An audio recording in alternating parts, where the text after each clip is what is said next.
making this question. It's really a well-thought question because we see the struggle every day in many countries in the global south. And I have myself done my research in Ghana, but I have experienced also other countries and how they face this issue. And this is not an easy question to answer, I think.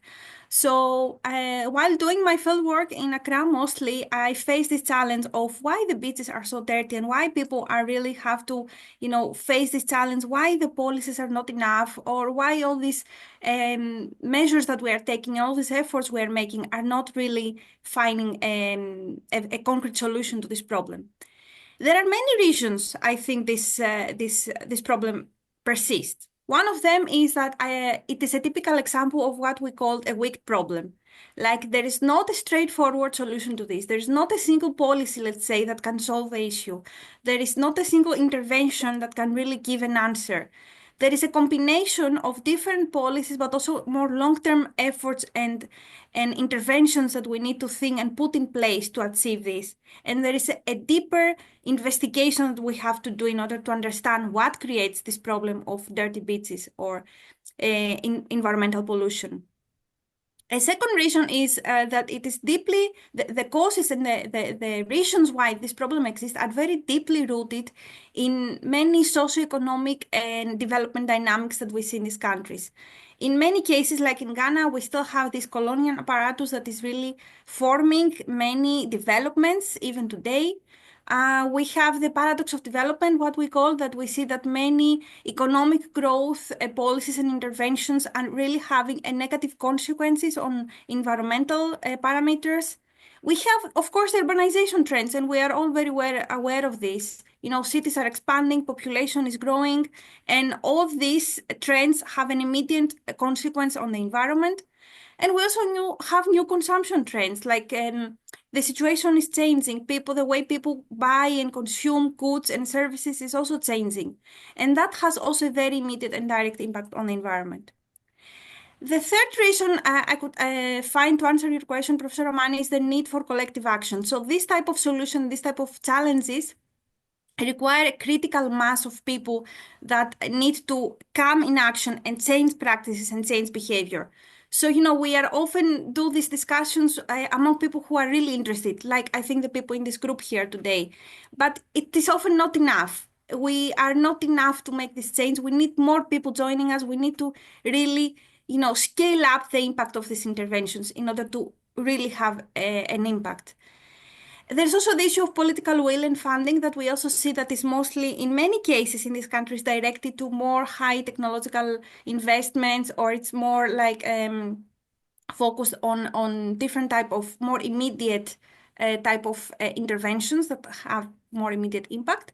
And of course, we have the tragedy of the commons, what we call in the case of public spaces, where also we have to consider that people in these countries are often struggling with basic survival needs. So it's not often the priority of the people to really take care of these aspects. And it's, you don't know whose priority and whose responsibility it is. Now, we talked about sustainability in the presentation, and the quiz that was given was already very informative. And how we define sustainability is also something that has been discussed for long. And a common definition that we always use is that we need to really help meet the needs of the present generation while also ensure that the future generations will be able to meet their needs. And throughout my research, what I found is that whenever we talk about sustainability, we have to think across three different pillars, if you want, three different dimensions. One is time. And we need to make sure that whatever we're discussing about, whatever interventions or changes or efforts we're making, have a duration over time, and the outcomes have a duration over time. The second one is the space. So it is very different where we are placing these efforts and how we are contextualizing the policies and the efforts and the interventions we're making. And each space and each country is different. So we need to think of the physical also impact and the physical space where we place these changes and how they impact the environment. And the third one is the scale that I already mentioned. So it is often not enough to make a little intervention. We need to think about how we can scale up and how we can really increase the positive impact of what we're doing to a larger part of the population to make sure that it's sustained over time. So I'm mentioning these three pillars as the key holders, if you want, of sustainability, to make sure that something is truly sustainable over time, over space, and over scale. Now, when we talked about, how can we really change something? You asked me, how can we really pursue this change? How we can really move away from this problem of dirty beaches to something more sustainable? We have been trained, at least in my university, to also think across systems. So, and in this case, I think we talked about a socio-ecological system. What is a socio-ecological system? It is actually a complex adaptive system in which we have two different things. We have people and nature, which are very strongly linked and interacting with each other. So we have a human system and we have also an ecosystem with different structures and functions, and that they interact with each other. And we have both the social and ecological components exert a strong influence over outcomes. So you can think of different examples of socio-ecological systems. You can think, for example, a mining area where we are having, again, the socioeconomic and the ecological components interacting. You can think of a coastal urban area as such a socio-ecological system, or you can think of a river, for example, like this Banas River, which is in India. So going to our beaches, it is really interesting to reimagine the beaches and what we talked here today as a socio-ecological system.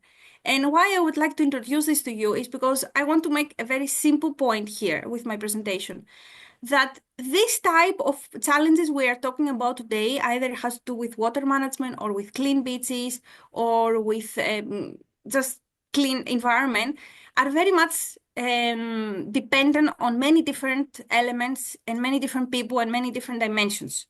So one trap we often fall into is that we think, okay, we can do that one single thing and we can solve the problem. But we need to account for all these complex dynamics and different type of elements that characterize the systems. And that's why it's interesting sometimes to think of these challenges as systems. So here I will call you to reimagine the beaches in this case that we all talk about today as a socio-ecological system. Like in this study here, we see that the beach is really affected and interacting by different elements. We have governance and institutions that are really playing a role in how the place is managed and how it is organized, as we also saw from the quiz, like the clean beaches and everything. We have a social system, which is like the people who live around the beach or the area, the infrastructure, the markets and the trade and the decision-making processes that are taking place within and around this area. We have a biophysical system, which is like the sand dynamics, the water movement, all these biophysical processes, flora that are in place. And also we have some ecosystem services. We have, some living organisms, we have sand storage, we have water purification and recycling, we have many different processes that are taking place in the system. And of course, we have many different dynamics that are also affecting the beach as a system, if you want, over time. For example, urbanization that I mentioned before, cities are expanding and more buildings are built. And, we have like an increase of infrastructure in this area, which is squeezing a bit the coastal areas in many cases that we see. We also have climate change, which is also changing and it's also increasing maybe sea levels, or it's causing many other different challenges.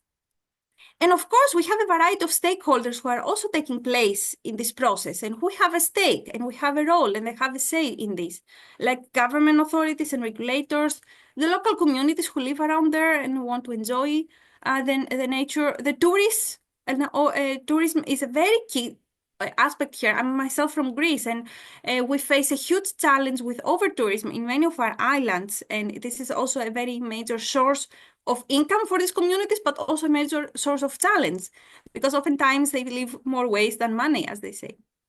We have private sector and companies who come there to, do their business, and they have also a role to play. We have academia who is trying to do research and produce some results, media, and many other stakeholders. So why I present this challenge again is to give you an overall indication or a little insight, if you want, that, look, this is a very tricky challenge and we need to think across many different dimensions to really be able to find a solution here. But then you will ask me, okay, that's nice, but what are these dimensions and how can we really move this forward? So I will present just one little key thing before I conclude my presentation, and that is an insight from theory, from our research on multi-level perspective. So this is just an how we envision change, how we really picture change happening in systems. So let's say you have an existing system like a dirty pits in this case, and then you have a new system that you want to move forward. And then we try to see what are the dynamics that really influence this change.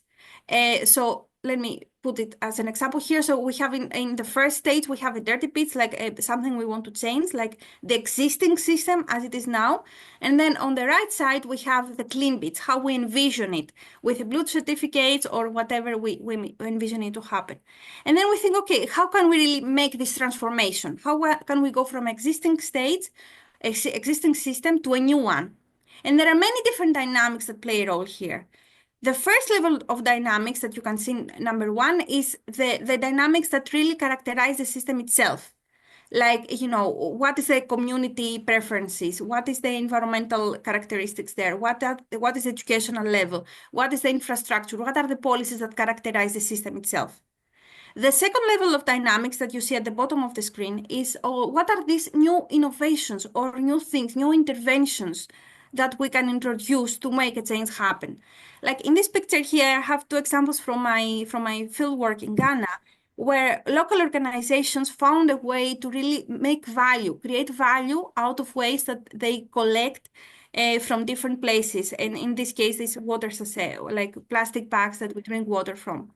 So they found a way to really clean the environment while collecting value and also incentivizing the population and environment and making them aware of the solutions that can be in place and of the problem that these wastes are creating. And the third level, the more landscape level at the top of this slide, is the things that are take longer time and are more difficult to change. Like, for example, the socioeconomic dynamics, like the urbanization I mentioned before, or the natural dynamics, or even long-term policies, things that we cannot immediately change. It will take some time, but can also have a negative or positive impact in this transformation. So to summarize this slide, there are three levels of change, if you want. One is coming from within the system, from with the dynamics that we have and characterize the system itself, like the population who lives in the system, the infrastructure which is there, and how people are behaving, what are their preferences and everything.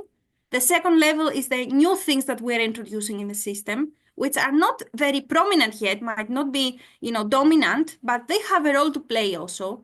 And as Richmond will also talk about it later in this today's webinar, they have a strong power.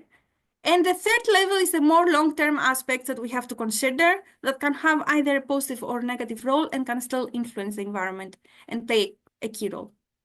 So with that, I would like to conclude my presentation. Thank you very much. I'm really happy to join you here from the US. And I would like to say that, being on this side of the world, I also understood that, we all perceive the challenges differently. Here, you might think that sustainability in this country is not a priority, and it's true, it is not. So I do really see how things are evolving in different ways. We have big political issues to solve here, so I think sustainability is not a prominent thing. But being here, I appreciate what we do even more. And the fact that we face all this, even in our research here, we face political influences, I want to say, and it's not everything free like it is in Europe or in Africa or in India. So I appreciate the work we do even more while I'm here, and I really want to support it even more. So thank you for that. Fine. Yeah. Now, I'm just thinking about, say, for example, my exercise program. I have a system and all that, but or weight loss program. Where do we start to address the problem?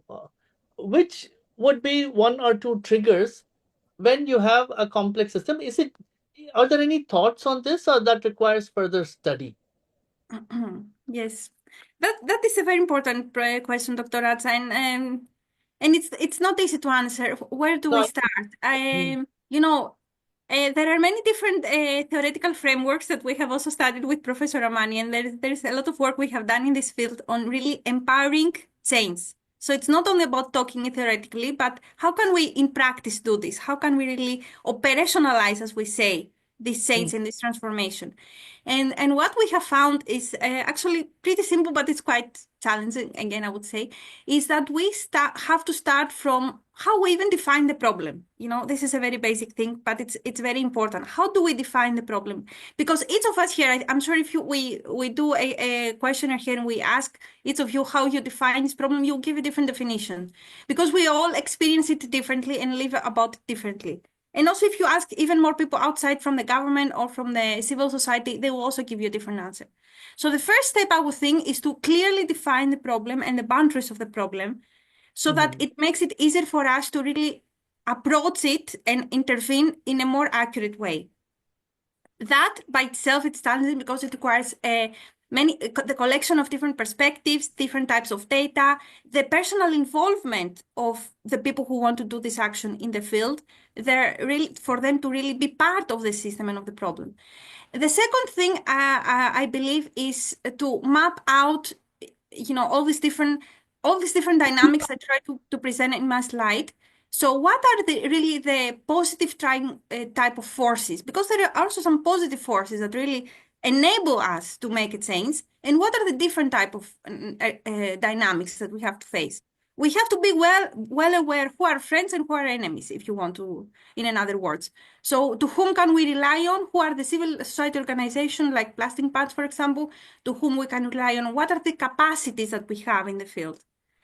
And the third is to really collectively create the value and the knowledge that we want. This is what we call in research also as knowledge sharing and knowledge co-creation. So we do not just go and implement a new solution or implement a new policy or a new intervention. We are co-designing and co-creating this while accounting also for the very different externalities, negative externalities. And this is something I didn't capture in my presentation, but often something that we try to do as a positive thing, like, okay, we have a new Blue certificate. We also have to think, okay, what is the negative aspect of it? Like, what are the things that we might not be able to capture first, or ignore, but we need to take account of? Who is really having might be impacted negatively, or what are the trade-offs, or what are the rebound effects, or anything that can create a negative loop, if you want, in this action and can diminish the positive impact. I think these are 3 key steps I would háhighlight. But of course, for everyone who is interested, we have done some work on that with Professor Ramani and my colleagues at the UNU Merit. So I'm happy to share also, the results.